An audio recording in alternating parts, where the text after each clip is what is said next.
Good morning students, myself Rajeshwari Devi Rathore. आज हम जो है धर्म सुधार आंदोलन का अगला भाग लेंगे, धर्म सुधार आंदोलन की धाराएं और उसके परिणाम। तो पहले हम ले रहे हैं धर्म सुधार आंदोलन की धाराएं।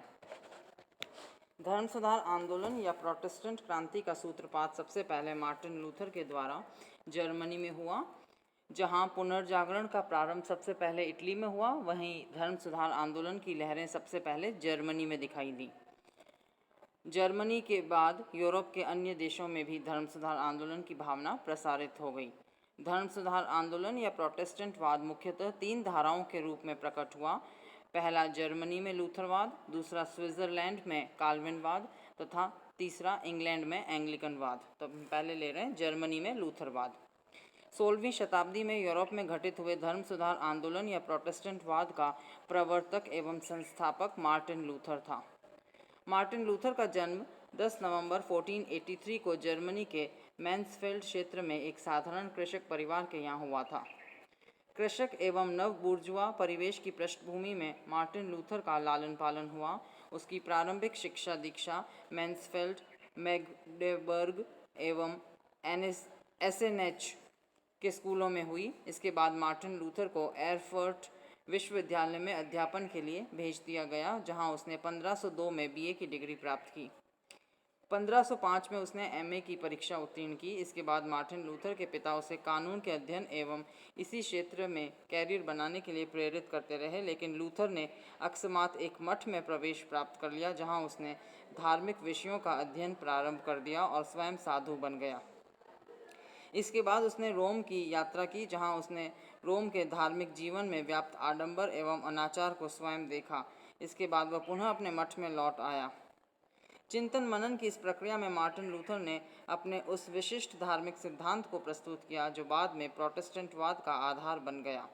इस सिद्धांत के अनुसार मनुष्य अपने कर्मों से नहीं बल्कि श्रद्धा एवं विश्वास से ईश्वर तक पहुंच सकता है। इस सिद्धांत को संक्षेप में जस्टिफिकेशन बाय फेथ अर्थात आस्था या श्रद्धा के माध्यम से पाप मुक्ति या मोक्ष के नाम से भी जाना जाता है। रोमन कैथोलिक चर्च में व्याप्त अव्यवस्थाओं के प्रति मार्टिन लूथर का विद्रोह प्रखर रूप में 1517 ईस्वी में उस समय व्यक्त हुआ, जबकि पोप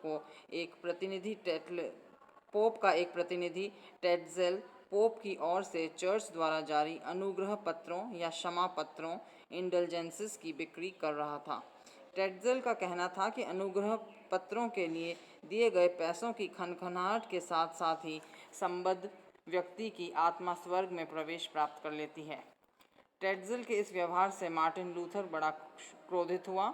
धर्म के नाम पर यह खुला भ्रष्टाचार था। मार्टिन लूथर ने अनुग्रह पत्रों की उक्त पद्धति के प्रति अपनी शंकाएं एवं आलोचनाएं कुछ प्रतिस्थापनाओं के रूप में लैटिन भाषा में शब्दांकित की और उन्हें 95 थीसिस के नाम से 31 अक्टूबर 1517 को विटनबर्ग के कैसल चर्च के द्वार पर लटका दिया गया।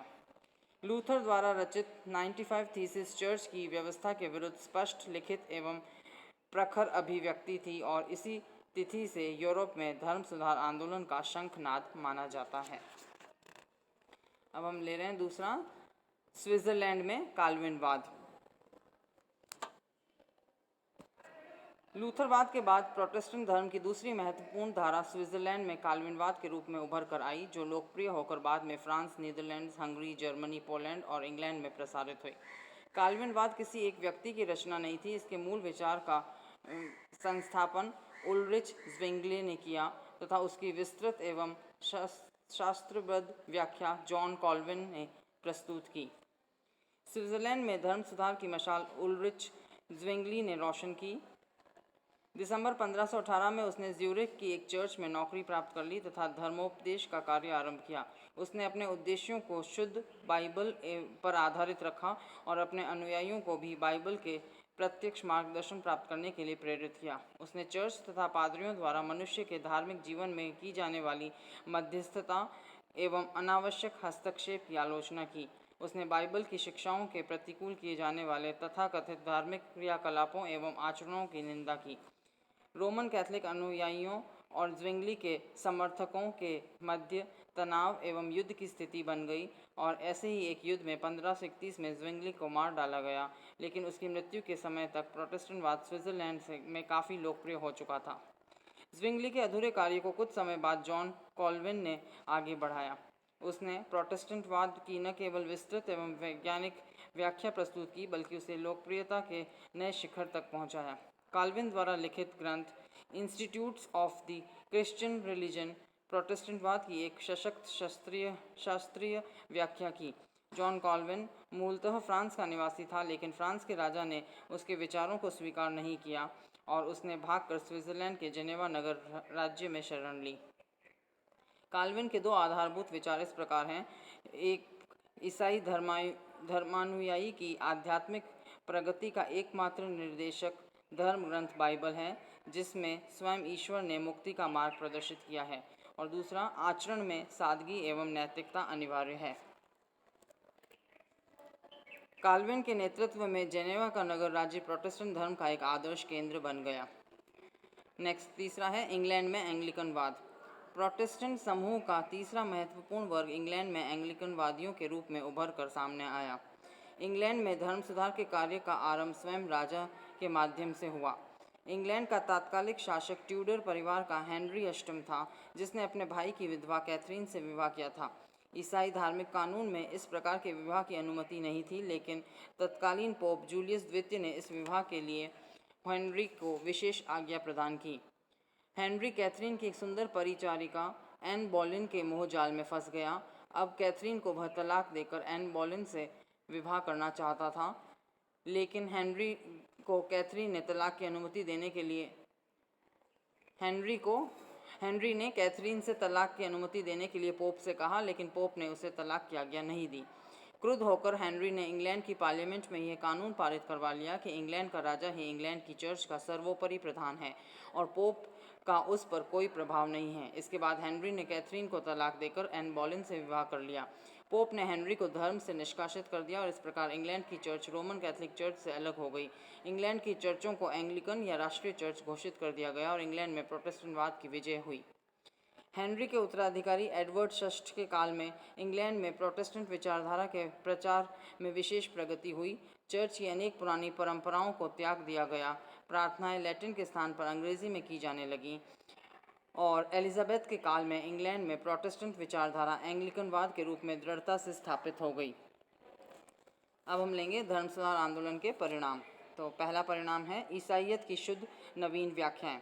धर्म सुधार आंदोलन या प्रोटेस्टेंटवाद बाइबल की मूल शिक्षाओं की ओर पुनरागमन था। इसके अंतर्गत ईसाइयत की उन पांडित्यपूर्ण व्याख्याओं को अस्वीकार कर दिया गया जिन्हें मध्यकालीन पादरियों ने रूढ़ बना दिया था। प्रोटेस्टेंट विचारकों का मानना था कि ईश्वर और व्यक्ति के मध्य सीधा संबंध है। अपनी मुक्ति के लिए व्यक्ति को बाइबल की शिक्षाओं से ही प्रत्यक्ष प्रेरणा ग्रहण करनी चाहिए। पोप या पादरियों की कृपा पर अवलंबित नहीं रहना चाहिए। दूसरा परिणाम है ईसाइयों का द्विध्रुवीकरण या विकेंद्रीकरण। प्रोटेस्टेंट विचारधारा के प्रसार के साथ ही ईसाई जगत की एकता भंग हो गई और वह दो बड़े खेमों में बंट गया, कैथोलिक ईसाई और प्रोटेस्टेंट ईसाई। इन दो बड़े खेमों में भी आंतरिक वर्ग थे, जैसे कि प्रोटेस्टेंट ईसाइयों में लूथरवादी, काल्विनवादी तथा एंग्लिकन विचारधाराओं के लोग थे। प्रोटेस्टेंट क्रांति ने यूरोप की संस्थागत धार्मिक एकरूपता को भंग कर दिया और उसके स्थान पर प्रतिद्वंदी चर्चों का एक समूह खड़ा हो गया। तीसरा परिणाम है ईसाइयों में धार्मिक वैमनस्य एवं रक्तपात। धर्म सुधार आंदोलन के बाद ईसाई समुदाय के दो बड़े गुट, कैथोलिक गुट और प्रोटेस्टेंट गुट में बंट जाने के बाद इन दोनों गुटों में पारस्परिक असहिष्णुता, वैमनस्य तथा हिंसा प्रतिहिंसा की स्थितियां बन गई, जो धर्म सुधार आंदोलन का एक दुखद परिणाम था। इसके बाद धार्मिक युद्धों, अत्याचार तथा उत्पीड़न का जो सिलसिला प्रारंभ हुआ वह ईसाइयत के नाम पर एक कलंक है। 1618 से 1648 ईस्वी के मध्य जर्मनी में 30 वर्षीय युद्ध लड़ा गया, जिसके अंतर्गत कैथोलिकों और प्रोटेस्टेंटों के मध्य धार्मिक वितृष्णा के रक्त रंजित एवं विभत्स घटनाक्रम हुए। इंग्लैंड में मैरी ट्यूडर के शासनकाल में प्रोटेस्टेंट अनुयायियों को बड़ी जबरदस्त यातनाएं दी गईं और अनेक बिशपों को जीवित जला दिया गया। अपने नृशंस धार्मिक उत्पीड़न के कारण मैरी ट्यूडर को ब्लडी मैरी या खूनी मैरी भी कहा जाता है। अगला परिणाम है राजत्व के प्रभाव एवं नियंत्रण में वृद्धि। जिन देशों में प्रोटेस्टेंट धर्म को अपना लिया गया उन देशों के शासकों के प्रभाव एवं शक्ति में अब अथापूर्ण वृद्धि हुई। इन देशों पर रोमन कैथोलिक चर्च एवं पोप के अधिकार समाप्त हो गए। ये सारे अधिकार इन देशों के शासकों ने प्राप्त कर लिए। पूर्व में रोमन कैथोलिक चर्च के अधीन जो विपुल भूमि एवं संपत्ति थी उस पर भी इन शासकों का नियंत्रण स्थापित हो गया और ये माना जाता है कि लूथरवाद एवं एंग्लिकनवाद ने राष्ट्रीय शासकों के निरंकुशतावाद में वृद्धि की। अगला परिणाम है राष्ट्रीयता एवं राष्ट्रीय भाषा, साहित्य तथा शिक्षा का विकास। प्रोटेस्टेंट संप्रदाय राष्ट्र केंद्रित थे। राष्ट्रीय चेतना ने उनके विकास में योगदान दिया तथा प्रतिफल के रूप में उन्होंने राष्ट्रीयता की भावना को दृढ़तर किया। इंग्लैंड में एंग्लिकनवाद को अपनाने के बाद सारी चर्चों को राष्ट्रीय चर्च घोषित कर दिया गया। लूथरवाद ने जहाँ भी जड़ें जमाई वहाँ वह राष्ट्रवाद का पुष्टिकारक बन गया। प्रोटेस्टेंट आंदोलन के कारण धर्म एक राष्ट्रीय वस्तु बन गया। राष्ट्रीय चर्चों की स्थापना ने राष्ट्रीय भाषा, साहित्य तथा शिक्षा के विकास में महत्वपूर्ण भूमिका निभाई। रोमन कैथोलिक चर्चों में प्रार्थनाएं लैटिन में की जाती थी। बाइबल भी लैटिन में ही उपलब्ध थी। प्रोटेस्टेंट चर्चों में धार्मिक क्रियाकलापों में लैटिन के स्थान पर राष्ट्रीय भाषाओं को अपनाया जाने लगा। लूथर ने स्वयं बाइबल का जर्मन भाषा में अनुवाद प्रस्तुत किया।